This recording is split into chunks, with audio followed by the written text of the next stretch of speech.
Bonsoir et bienvenue dans votre JT Soir. Voici les grands titres de cette édition. Quand un jeune Martiniquais se donne la mission de promouvoir des talents d'outre-mer, cela donne Steve Delblon.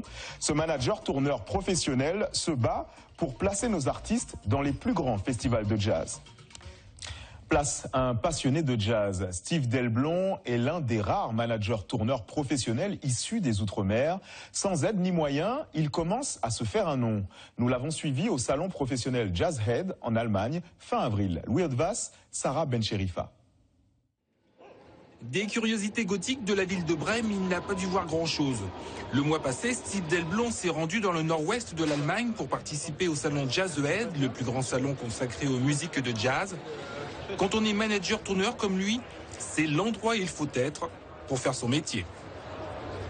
Du réseautage, prendre des contacts avec des festivals, avec des labels, avec des gens qui sont dans le métier du jazz, faire connaître nos artistes, nos musiciens. Justement, ce jour-là, il a rendez-vous avec l'un des pontes d'un label français. Steve voudrait bien qu'il signe l'un de ses poulains.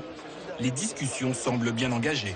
Devenir son label et participer à l'aventure, être l'un des acteurs de l'aventure, où il y a déjà beaucoup de pions qui ont été posés, et il en reste d'autres encore, et quand les relations humaines sont bonnes, et ça aide énormément.